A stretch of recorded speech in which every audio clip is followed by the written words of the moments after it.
Ministério Derek Prince, proclamando a palavra inspirada de Deus ao redor do mundo. Derek Prince é reconhecido como autor e professor com livros, áudio e rádio. Derek tenta alcançar os inalcançados e ensinar aqueles que não foram ensinados. Por 50 anos de ministério, ensinando em centenas de países em mais de 50 línguas. E agora, Derek Prince. Você vê, há duas maneiras de ser imergido. Há a maneira da piscina, onde você entra na água, debaixo da água, depois sobe da água, é o batismo na água. Mas depois há a maneira da cascata de Niágara. Eu lembro-me da primeira vez que eu vi a cascata de Niágara, eu disse para mim próprio, um segundo estando debaixo daquela cascata e eu fico encharcado. Isso é o batismo no Espírito Santo. Todo lugar onde descreve ou indica de uma maneira ou de outra o Espírito Santo vindo, vem de cima. Então estamos falando de duas imersões. Imersão na água, e você tem de entrar nela, debaixo dela, depois sai dela. Imersão no Espírito Santo, você fica lá debaixo e ela vem sobre você. Em outro caso, você está totalmente imerso, não parcialmente, não borrifado, mas totalmente imerso. E é muito interessante essa introdução para cada um dos evangelhos, especificadamente declarando Jesus Cristo como batizador no Espírito Santo. Eu creio de que muita pouca atenção é dada a isto, e eu quero ler essas quatro passagens dos evangelhos. Mateus 3:11. João Batista diz: Eu em verdade vos batizo com água para o arrependimento, mas aquele que vem após mim é o Messias, é mais poderoso do que eu. Não sou digno de levar as suas sandálias. Ele vos batizará com Espírito Santo e com fogo. E depois em Marcos 1:8, temos aí no verso 8 a introdução.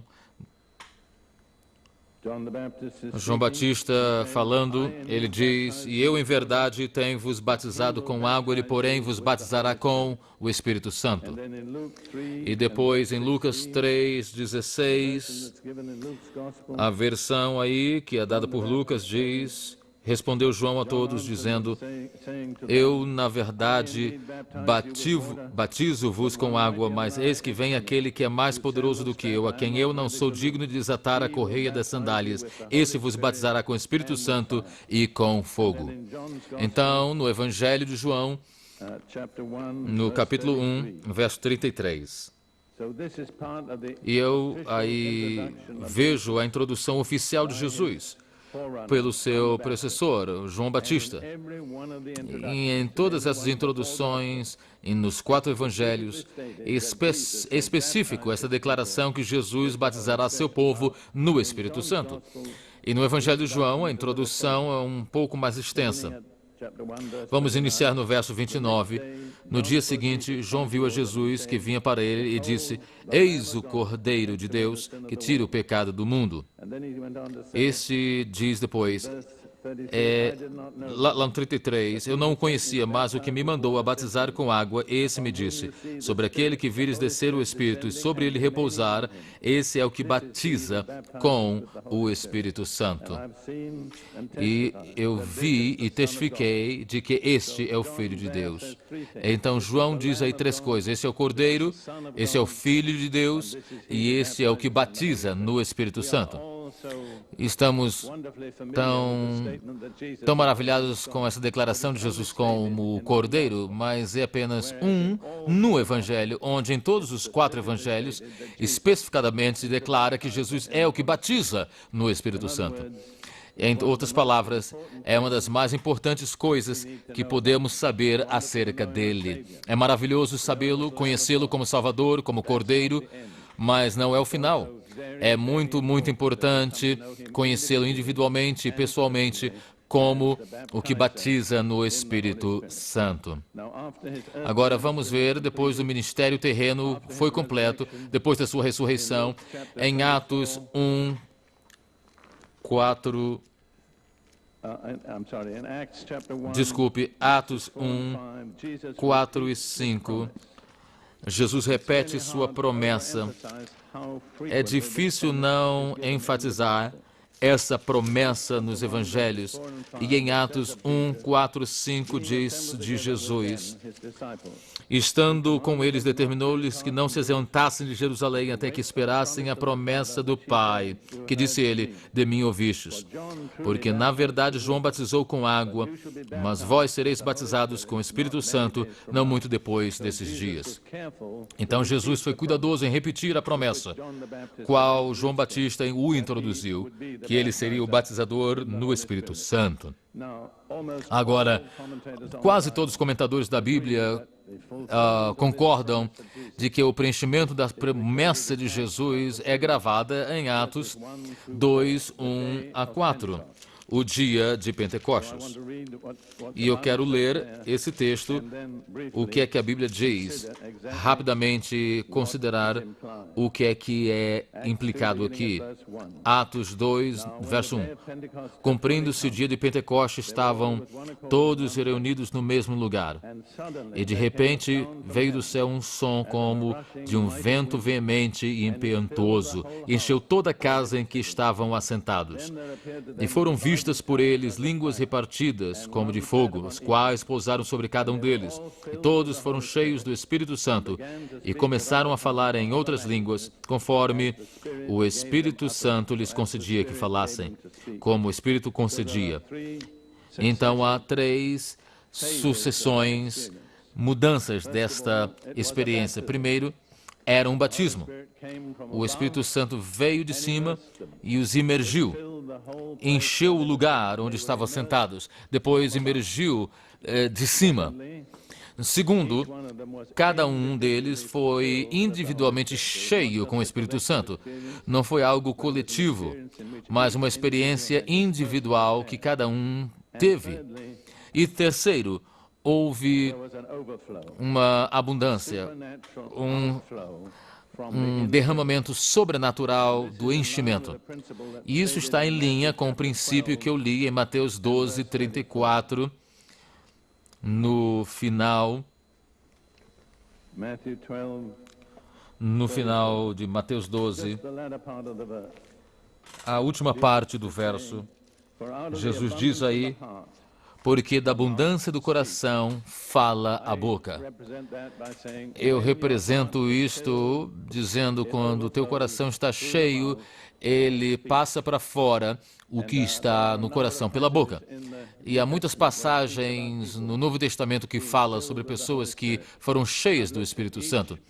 Eu olhei cada passagem e, em todo caso, a próxima coisa que acontece é de que a pessoa fala. Profecia, falar em línguas, o que seja. Mas o princípio é universal. Onde há abundância do coração, a boca fala. Quando o coração está cheio para transbordar, então transborda pelo lugar que é a boca, no falar. E é isso que aconteceu no dia de Pentecoste. Quando estavam cheios, então começaram todos a falar em outras línguas, conforme o Espírito entregava, ou conforme o Espírito dava. É muito importante entender que isso é um caso onde Deus e o homem têm de cooperar. Deus enche, mas eles começaram a falar. O Espírito Santo não falou, eles falaram. O Espírito Santo lhes deu a língua.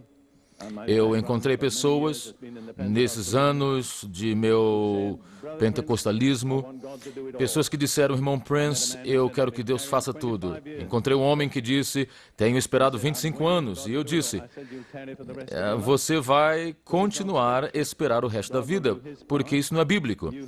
Deus vai fazer a sua parte, você tem que fazer a tua parte.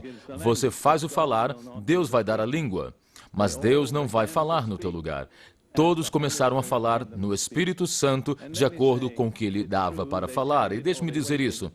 É verdade que eles esperavam pelo Espírito Santo no dia do Pentecostes, mas depois não há nada dizendo de que eles continuaram esperando o Espírito Santo. E eu quero dizer algo sobre o que Paulo descreve aí. Em 2 de Coríntios, capítulo 1, verso 22, ele estabelece alguma coisa aí. 2 Coríntios 2, vamos ler o verso 21. Aquele que nos põe em Cristo e nos ungiu é Deus. Aquele que nos selou e nos deu o Espírito em nossos corações como um depósito. Paulo fala aí duas coisas. O Espírito Santo é um selo e é um depósito. Em Efésios 1:14, ele usa uma linguagem parecida. Efésios 1:14. Ele diz, no 13, em quem também vós, em Jesus, estáis, depois que ouvistes a palavra, fostes selados com o Espírito do Santo da promessa, o qual é o penhor da nossa herança para a redenção da possessão de Deus, para louvor da sua glória. Ou seja, ao lado aí poderíamos dizer, é a garantia. O Espírito Santo, o batismo, que é visível, que é audível, não é meramente alguma coisa que acontece dentro, que você não pode mostrar a outros, mas outros podem ver e ouvir. Paulo diz, são duas coisas, é um selo e é uma garantia. Então, primeiro, é um selo. Você já pertence a Jesus, mas isto te identifica publicamente como pertence a Ele. É um selo público sobre você.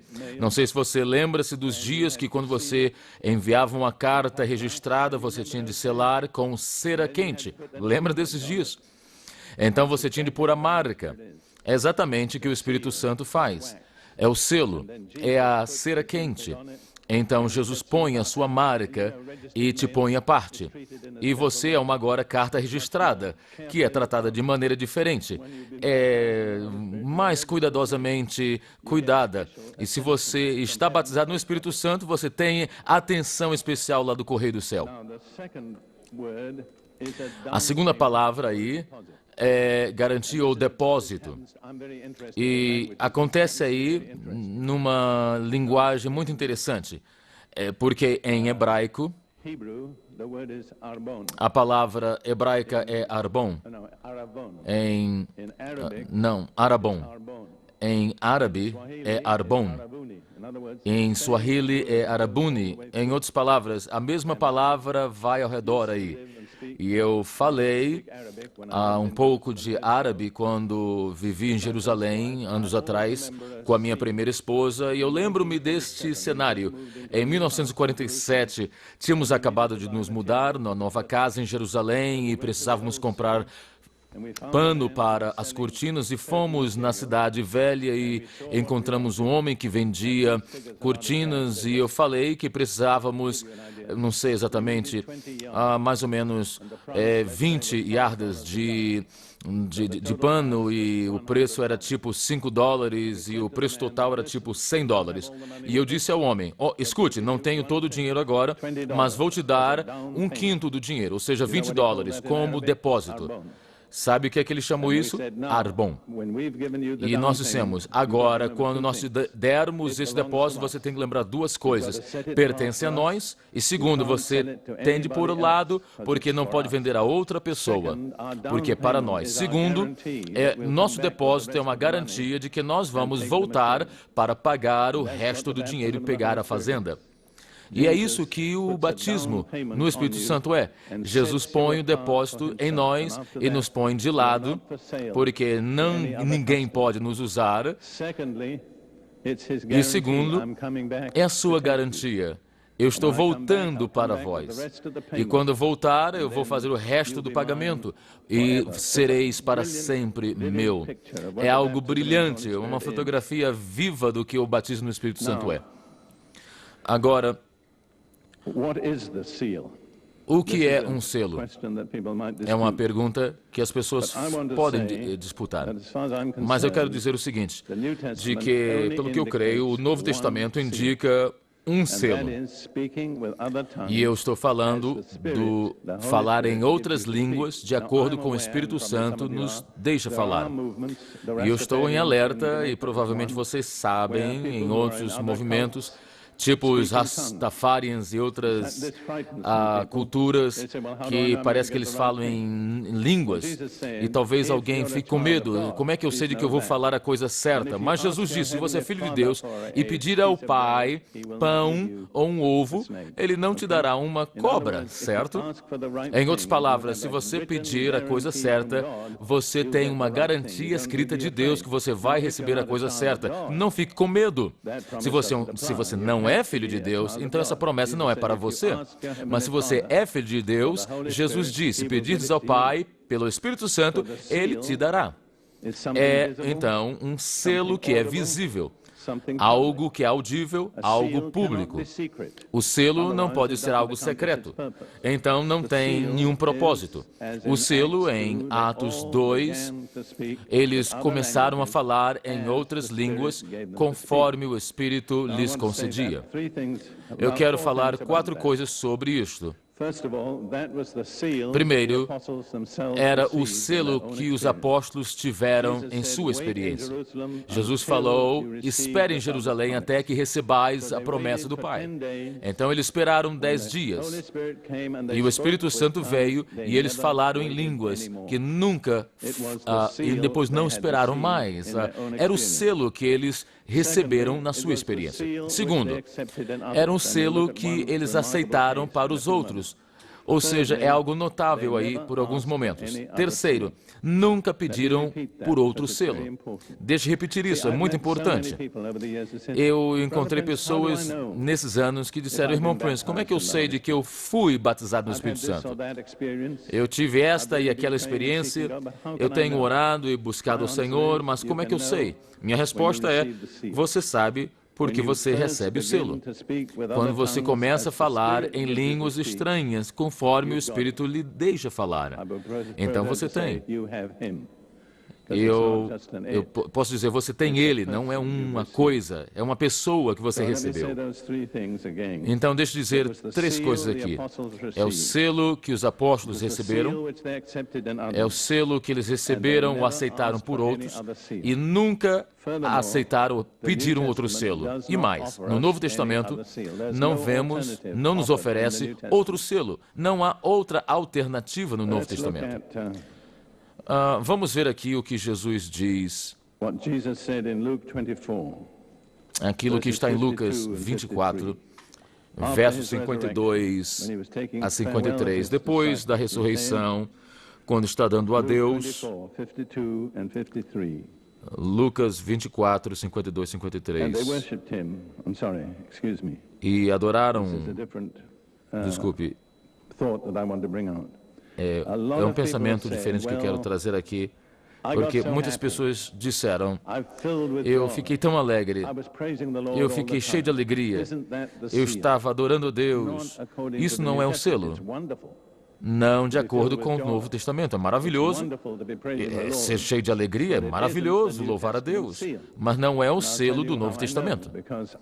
E eu vou te dizer como é que eu sei, porque depois da ressurreição, Jesus diz aí no final do Evangelho de Lucas, e foi elevado ao céu, e adorando eles, tornaram com grande júbilo para Jerusalém, e estavam sempre no templo, louvando e bendizendo a Deus.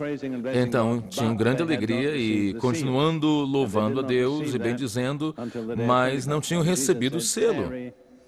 E só receberam no dia do Pentecoste. E Jesus disse, esperai até lá. Nunca esperaram depois do Espírito Santo, que falaram em línguas estranhas, foi o final da espera. Agora eu quero dizer uma coisa em particular no livro de Atos que demonstra isto muito vividamente. E eu gostaria de ir lá, em Atos capítulo 10, lá no final do capítulo. Você sabe a história, Pedro sendo dirigido sobrenaturalmente à casa de Cornélio. Ele não queria ir lá porque não era certo como judeu ir numa casa de um gentio meio e muito menos comer com eles, mas nesta pressão de Deus, ele levou outros 6 judeus crentes com ele para ter testemunhas. E enquanto Pedro estava falando com eles, falando de Jesus, em Atos 10, 44 diz que, ainda falando essas palavras, caiu o Espírito Santo sobre todos os que ouviam a palavra. E é interessante que isso não durou a mensagem toda. O verso prévio diz de que esses dão testemunho dos profetas de que todos os que nele creem receberão o perdão dos pecados pelo seu nome. E essas pessoas com a mente simples na casa de Cornélio creram e receberam o perdão do pecado. E uma vez que receberam o perdão do pecado, o Espírito Santo estava preparado para vir ali, viu? E significa de que enquanto Pedro estava falando essas palavras, o Espírito Santo caiu sobre aqueles que estavam ouvindo a palavra. E os da circuncisão que creram, os judeus, estavam pasmos e vieram a Pedro, porque o dom do Espírito Santo tinha sido derramado sobre os gentios. Lembre, vieram ali sem crer de que o Evangelho era para outros.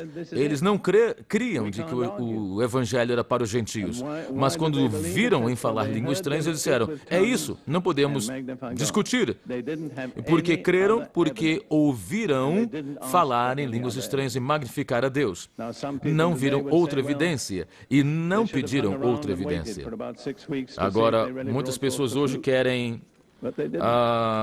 deveriam esperar 6 semanas para ver se há fruto, mas não. Não estamos falando de fruto, estamos falando de um dom. 2 coisas diferentes, 2 coisas importantes, mas um dom é recebido numa transação simples. O fruto vem num processo de crescimento. Alguns de vocês celebraram Natal e, sem dúvida, alguns de vocês tiveram uma árvore de Natal na sua casa, certo? E lá no dia do Natal, ou debaixo da árvore de Natal, você pôs os presentes. E as pessoas para quem eram aquelas prendas, pegaram as prendas e receberam, não é assim? O presente é recebido numa transação simples. O fruto, na outra lado, cresce numa árvore, não cresce na árvore de Natal. E leva tempo, é um processo. Agora entenda, por favor, fruto é importantíssimo, mas não confunda o fruto com o dom. O que estamos falando é o dom do Espírito Santo. É algo que é recebido numa transação simples. Assim, Pedro respondeu às pessoas sobre a casa de Cornélio: pode alguém proibir água para que esses não sejam batizados, que acabaram de receber o batismo do Espírito Santo como nós?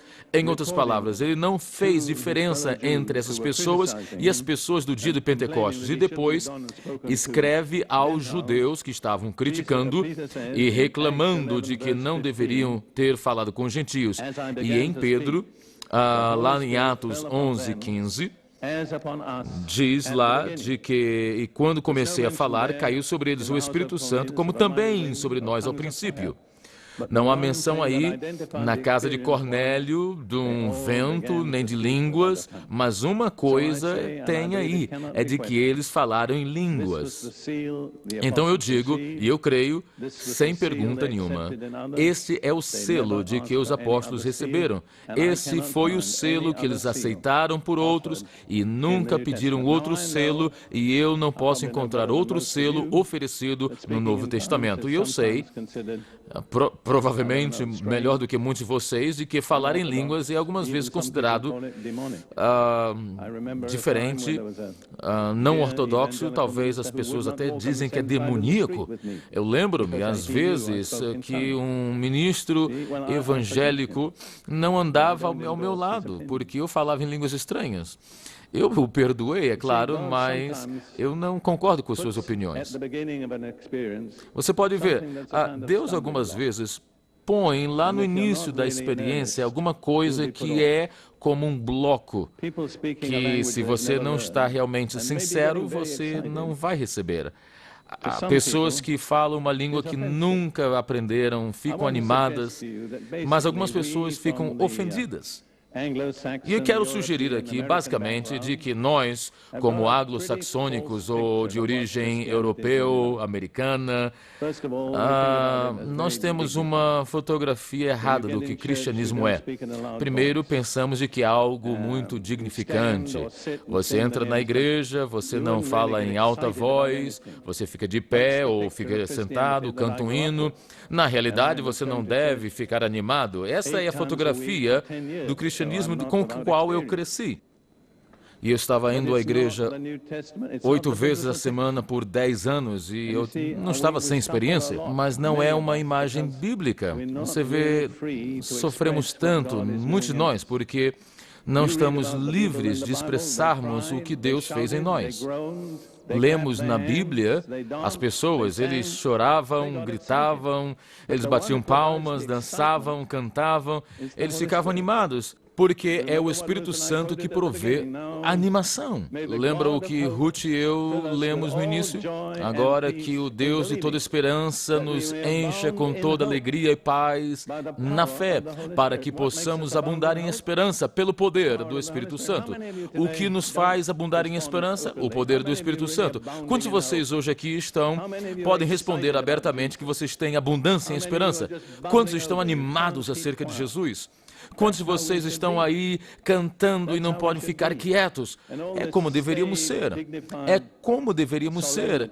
E todo esse estado de solenidade, dignificação, não está no Novo Testamento? E eu vou vir a alguns exemplos depois. Mas vamos continuar aqui. Agora, há duas maneiras que o batismo no Espírito Santo é administrado no Novo Testamento. Um é diretamente do céu e apenas cai sobre as pessoas. É o que aconteceu no dia de Pentecoste. Foi o que aconteceu na casa de Cornélios. Outra é pelo impor das mãos, e é descrito em 3 lugares. Então, Paulo recebeu pela imposição das mãos de Ananias. Então, Paulo recebeu pela imposição das mãos de Ananias. E em Atos 19, há uma passagem que vemos ali, outra situação. Paulo, em Éfeso, numa situação com discípulos, perguntou se tinham recebido, e disseram, nós nem ouvimos falar do Espírito Santo. E descobriu que não eram nem discípulos de Jesus. Ele descobriu que eram discípulos de João Batista. Assim, ele disse, bem, era bom nos outros dias, mas agora você precisa ser batizado em fé em Jesus. E foram batizados em água. E depois ele disse, e quando Paulo pôs as mãos sobre ele, receberam o Espírito Santo e começaram a falar em línguas e profetizar. Deixe-me sugerir isso. Não pare de falar em línguas. É maravilhoso também profetizar. Deus não está com ciúmes. Ele pode te deixar experimentar isto. Quais são os propósitos do batismo no Espírito Santo? O propósito primário, real, é receber poder sobrenatural de Deus. Isso é como Jesus expressa em Atos, capítulo 1, verso 8. Atos 1, 8. Jesus estava para deixar, e foi quase a última coisa que ele falou. Na realidade, são as últimas palavras de Jesus na terra. Ele disse, mas recebereis poder quando o Espírito Santo vier sobre vós. A palavra poder aí em grego é dunamis, da palavra que então dá dinamite. Dinamite é o que causa explosão, e se você observar, quando o Espírito Santo desceu, causou uma explosão. Muitas pessoas foram capacitadas pelo fato de Jesus ser ressuscitado, mas não é certo. Jesus ressuscitou 50 dias antes, mas ninguém em Jerusalém tinha escutado. Mas quando o Espírito Santo veio, Jerusalém toda escutou em algumas horas. Isso é dinamite, vê? É uma explosão. Algumas pessoas não querem a explosão, estão com medo. Bem, se é o Espírito Santo, então eu digo, deixe explodir. Deixe ele fazer o que ele quiser. Eu nunca me pendurei dos candelabros, como algumas pessoas fazem. Não sei exatamente se é o que Deus quer que eu faça, mas eu não creio de que Ele me liderou, guiou para essa direção. Mas o que é que receberam? Poder para ser testemunha. Recebereis poder depois que o Espírito Santo vier e sereis minhas testemunhas. Você vê, a mensagem do Evangelho é sobrenatural. não é algo natural, eventos naturais, é algo totalmente sobrenatural. Jesus morreu, foi sepultado, ressuscitou, é algo sobrenatural. E se você vai testificar de alguma coisa sobrenatural, você precisa de poder sobrenatural. Um pouquinho de teologia não é bastante, você precisa ter poder. E as pessoas estão discernindo. E pecadores muitas vezes têm mais discernimento do que cristãos. E eles sabem o que é poder sobrenatural. Eles escutam. E eu descobri isso em muitas culturas. Os pecadores podem discernir a presença do poder sobrenatural. E faz algo para eles. Lhes dá um mandamento de atenção. E é o que Jesus falou. Lhes darei poder e serão minhas testemunhas. E em Romanos 15, 18 a 19, Paulo então fala sobre o seu próprio ministério e ele diz: porque não ousaria dizer coisa alguma que Cristo por mim não tenha feito para a obediência dos gentios, por palavra e por obras, pelo poder dos sinais e prodígios, na virtude do Espírito de Deus.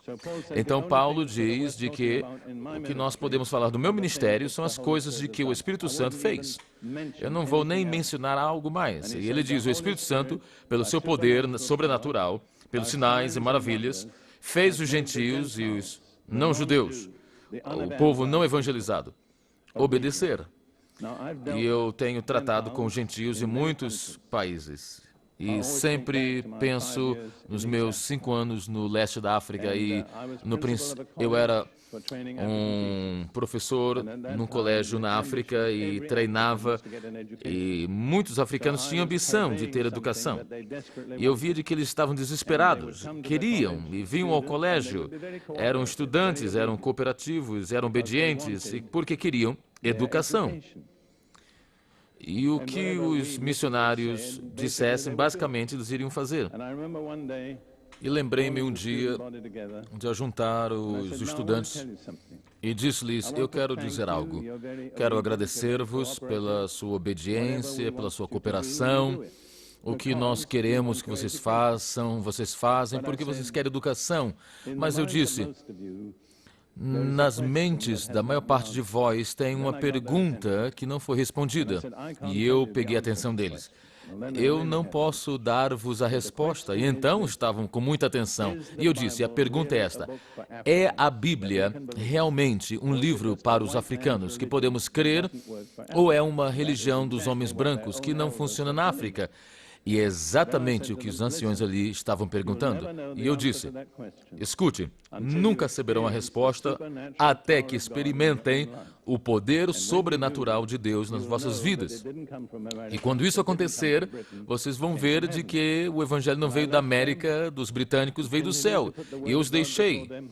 E continuei a dar-lhes a palavra de Deus, mas principalmente estava orando, e em poucos meses houve um derramamento sobrenatural, soberano do Espírito Santo, e todos aqueles estudantes foram batizados no Espírito Santo. Até aquele momento, você estava pedindo que eles orassem, mas dali em diante eles começavam a orar por si próprios, nos dormitórios, porque eles receberam o selo sobrenatural. Algo que veio, um dom que veio do céu.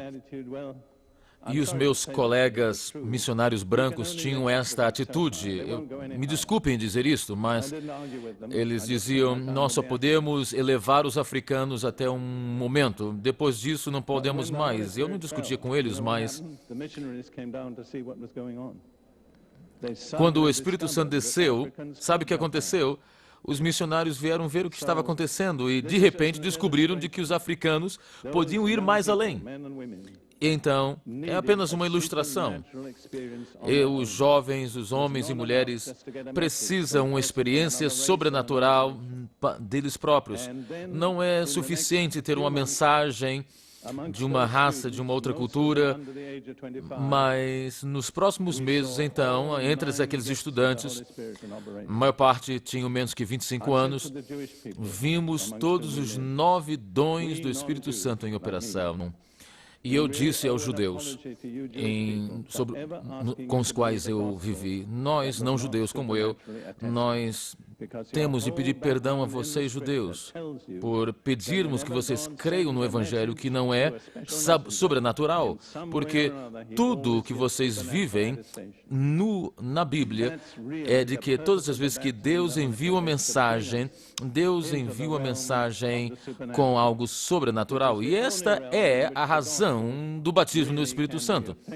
É a razão de trazer-nos ao sobrenatural do Espírito Santo. E é a única maneira de que o Evangelho pode ser proclamado. Vamos olhar em Hebreus, capítulo 2, por um momento. Hebreus 2, verso 3 e 4. Como escaparemos nós, se não atentarmos para uma tão grande salvação, a qual, começando a ser anunciada pelo Senhor, foi-nos depois confirmada pelos que a ouviram, testificando também Deus com eles, por sinais e milagres, várias maravilhas e dons do Espírito Santo, distribuídos por sua vontade.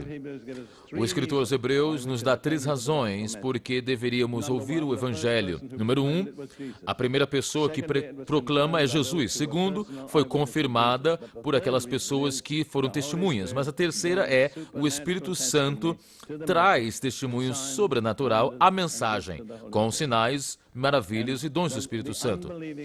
E os descrentes, o mundo descrente, tem o direito de esperar da igreja que é isso que nós vamos fazer. Estamos vivendo abaixo do nível da vontade de Deus. E se apresentarmos uma mensagem intelectual e darmos alguns textos, e é claro, algumas pessoas vão ser salvas, é maravilhoso, mas não é o melhor de Deus. Agora, eu quero dar-vos mais uma razão para o batismo, o dom do Espírito Santo, que está em 1 Coríntios. 1 Coríntios, capítulo 12 e verso 13. Isso é um dos versos mais mal compreendidos em todo o Novo Testamento. E realmente é mal traduzido. E é mal traduzido porque os tradutores tinham uma preconcepção daquilo que Paulo queria dizer.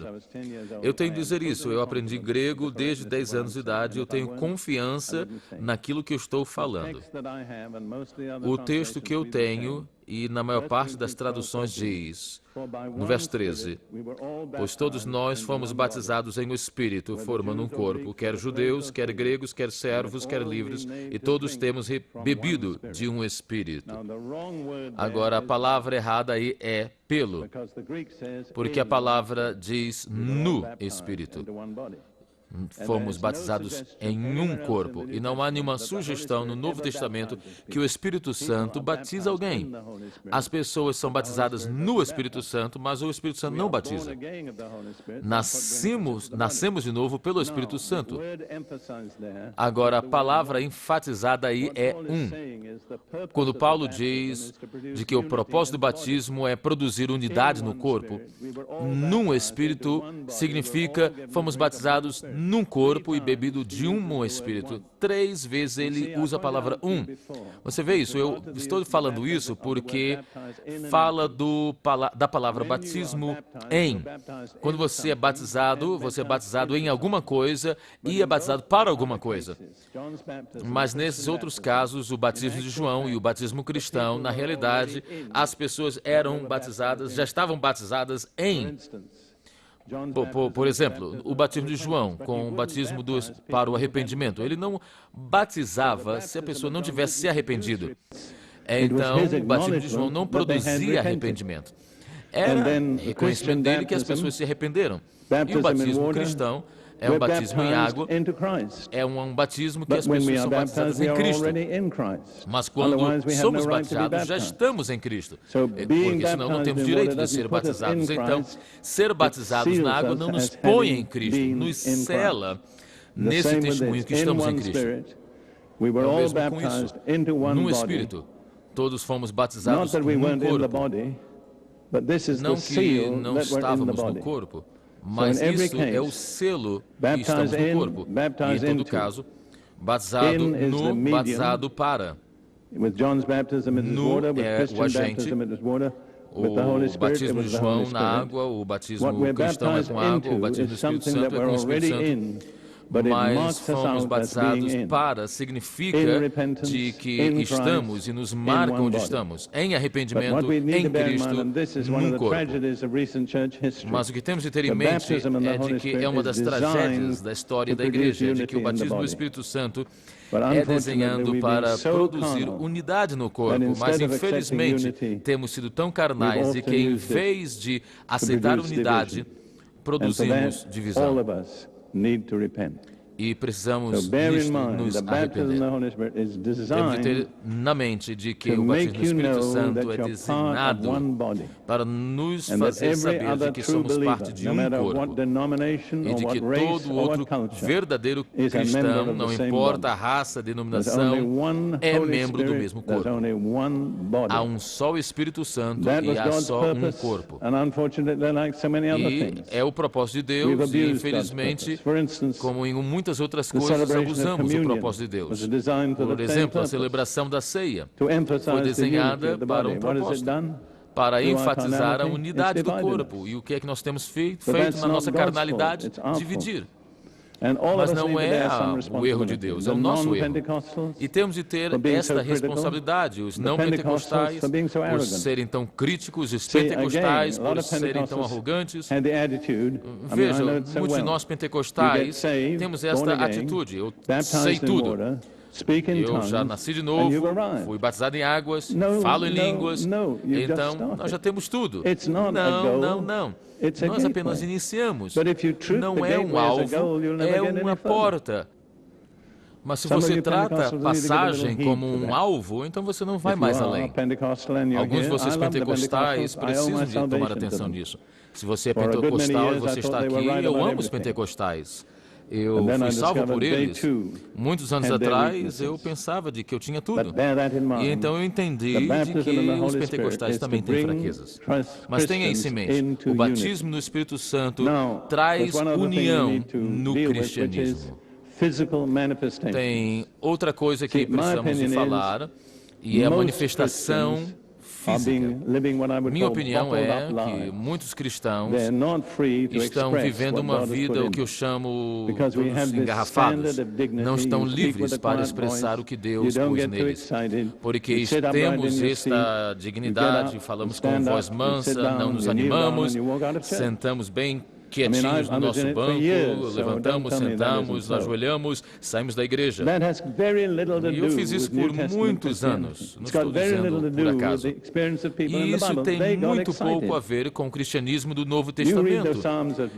Não tem nada a ver com a experiência do povo da Bíblia. Eles estavam animados. Você lê os Salmos de Davi, ele bradava, ele chorava, ele molhava a sua cama com choro. Ele era um homem de emoções fortes, até Jesus. Jesus chorou, ele agonizou, ele expressou os seus sentimentos. Você vê, ninguém tem mais essa experiência do que eu. Eu cresci nessa tradição de escola com gravata.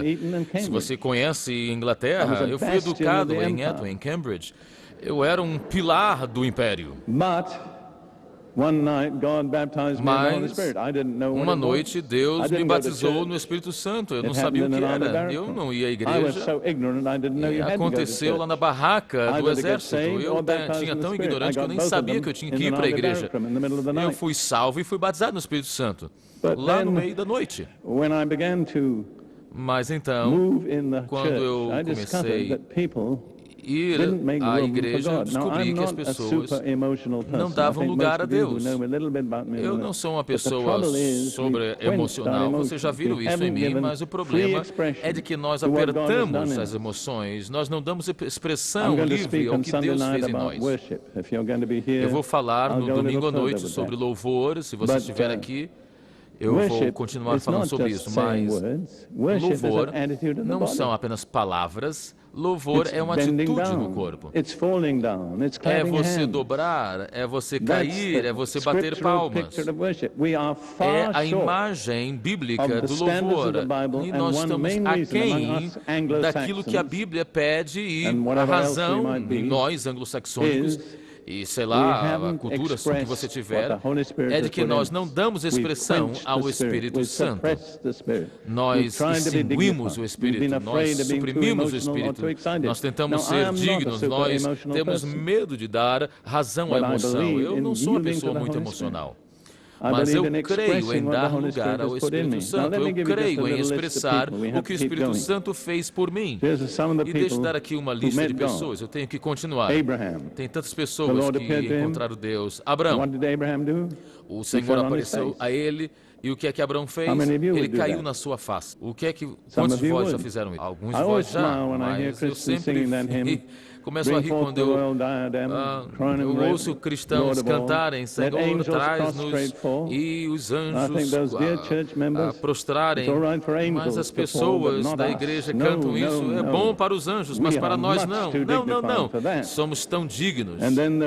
E então Israel, quando o Senhor aceitou o sacrifício daquele fogo sobrenatural, dizem que todos caíram nos seus rostos e bradaram. Mas não nós. Mas nós temos, a Bíblia diz que dar brados de alegria. Eu quero dizer, não é cantar forte. E talvez nós não façamos isso hoje, talvez domingo à noite, mas dar um brado é dar brado. Alguns de vocês vão ao jogo de futebol. Não precisa levantar a mão, talvez você fique envergonhado, mas você vai. E quando o teu time faz o gol, o que é que você faz? Você fica de pé e você brada. Porque você está animado. Você fica animado com futebol, mas por que não fica animado com Jesus e o Espírito Santo? E então Josué encontrou-se com o comandante do exército do Senhor do lado de fora de Jericó, e ele estava no seu rosto. Na realidade, eu vou dizer, a maior parte dos grandes homens de Deus estiveram com o rosto em terra. E Deus disse a ele, o Senhor disse, tire os sapatos dos seus pés, porque você está em lugar santo. Você já esteve no lugar onde tirou os sapatos? Nós estamos. Deus se moveu no lugar, numa conferência em Jerusalém, 2 anos atrás, e sem ninguém falar nada, as pessoas começaram a tirar o sapato, porque eles sabiam de que era um lugar santo. Os sacerdotes, quando o fogo de Deus, a presença, a glória de Deus estava no templo, eles caíram nos seus rostos. Eles não estavam de pé. Eu gostaria de ler Jeremias, porque depois de tudo ele é um profeta de respeito e escreveu muito na Bíblia, muito mais do que qualquer outro profeta. Jeremias 23, 9 diz: Meu coração está quebrantado dentro de mim por causa dos falsos profetas. Todos os meus ossos estremecem. Sou como um homem embriagado e como um homem vencido pelo vinho por causa do Senhor e por causa das palavras da sua santidade. Isso era a reação de Jeremias com a santidade do Senhor. Ele disse, os meus ossos tremem. Você não pode ter os ossos tremendo sem o teu corpo tremer. Ele disse, eu sou como um embriagado por causa da santidade do Senhor. Você já sentiu a santidade do Senhor dessa maneira que impactou o teu corpo físico? Nós estamos vivendo em rações bem baixas. Os apóstolos, no dia de Pentecoste, o Espírito Santo veio, eles não ficaram dignificados. O oposto. Eles se comportaram de maneira diferente, não muito dignas. Começaram a falar em línguas que ninguém compreendia. E os incrédulos disseram, estão bêbados. E já disseram acerca de você isto quando você saiu da igreja. João o apóstolo encontrou Jesus numa visão e ele caiu aos seus pés como morto. Havia poder que estava ali nele. E eu não vou falar sobre outros porque quero ir à parte vital disto e o meu tempo já acabou. Mas 7 requisitos para receber e eu vou dar rapidamente. Número 1, arrependa-se. Atos 2:38 diz, arrependa-se e seja batizado. Número 2, seja batizado e será batizado no Espírito Santo. Número 3, tenha sede. Jesus disse, alguém tem sede, venha a mim e beba. Número 4, você tem de vir a Jesus, só há um batizador no Espírito Santo. Se você quer o batismo, tem de ir ao batizador. Número 5, você tem de pedir. Jesus diz, se alguém, sendo mal, você dá boas dádivas aos filhos que pedem, muito mais ao Pai que pedir o Espírito Santo. Muitos dos crentes dizem, se Deus me der, ó bem, mas Jesus diz, você precisa, mas você não recebeu porque não pediu. E depois você tem de receber. Receber é comparar com beber. Finalmente, e é muito difícil para algumas pessoas, você tem que dar lugar, dar controle, a língua. O controle da língua tem de estar no Espírito Santo. É a evidência de Deus de que Ele tomou conta.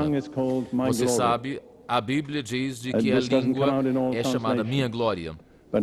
Isso não sai em todas as traduções, mas em Salmos 16 o salmista diz, eu vou glorificar a Ele com a minha glória. E Pedro diz em Atos 2:26, eu vou louvar a Deus com a minha língua. A tua língua é a tua glória, sabia disso? Sabe por quê? Porque você sabe por que você foi dado uma língua para dar glória a Deus. E todo uso da língua que não glorifica a Deus não está sendo bem usada, mas quando o Espírito Santo vem e toma controle da tua língua, tudo que você diz glorifica a Deus. É a primeira coisa, é o primeiro momento de que você usa a tua língua no propósito pelo qual Deus te deu. Certo, vamos agora ao final da minha explicação, mas algumas coisas, alguns de vocês que têm sede, eu espero que sim. Se não há, seria pena. Mas eu quero dizer isso rapidamente e simplesmente, como você pode receber essa experiência hoje à noite. Eu quero ler as palavras de Jesus em João 7. Ele disse, se alguém tem sede de mim, venha a mim e beba. Aquele que tem crença em mim, do seu coração, dos seus ventres, diz aí, vai fluir um rio de água viva. E isso fala do Espírito Santo, que havia de receber os que nele crescem, porque o Espírito Santo ainda não fora dado, porque ainda Jesus não teria sido ainda glorificado. Mas quando ele esteve ao lado do Pai, ele enviou o Espírito Santo. São as condições simples. Há algumas outras condições, mas que talvez você não tenha, talvez você não foi batizado em águas, talvez você não pediu. O que aconteceu comigo? Eu não era batizado, eu não tinha pedido, mas eu fui batizado. Eu senti algo no meu ventre e eu perguntei a Deus, Senhor, o que é isso? Será de que a minha mente falando? E eu perguntei, Senhor, será de que isso é o batismo no Espírito Santo? E eu falei com Deus, Senhor, se tu queres que eu fale línguas estranhas, eu estou pronto. E isso começou a mover para o meu peito, depois para a minha garganta, e minha língua começou a mover, eu não tive controle, e quando eu vi, eu estava falando uma língua que nem chinês. Eu não tinha pedido e eu não era batizado em águas. Mas algumas condições básicas. Se você tem sede, Jesus diz, então venha a mim e beba. E do teu ventre vai fluir um rio. Uma transformação maravilhosa. Você vem como uma pessoa sedenta e agora você é um canal de água. O que é isso? É o batismo no Espírito Santo. O que é que você tem de fazer? É simples. Você tem de vir a Jesus. Há apenas um batizador, aquele que batiza no Espírito Santo. Você tem de beber. Não é o lugar onde os religiosos têm um problema. É muito simples. Ninguém nunca bebe com a boca fechada. E ninguém recebe o batismo do Espírito Santo com a sua boca fechada. Você bebe abrindo a sua boca e recebendo água. Você não pode receber água e é o poder sobrenatural de Deus. E eu não creio que eu vi alguém fazendo isso e não receber. Não posso ver isso. Eu já vi 3.000 pessoas num momento só receber, mas tem de beber. E depois de beber, começaram a transbordar. Aquilo que o coração está cheio, transborda para fora. E é assim que você tem de ter fé, porque o Espírito Santo não vai fazer o falar, não vai falar. Você tem de falar, enquanto o Espírito Santo te dar. É um passo de fé. E sem fé é impossível.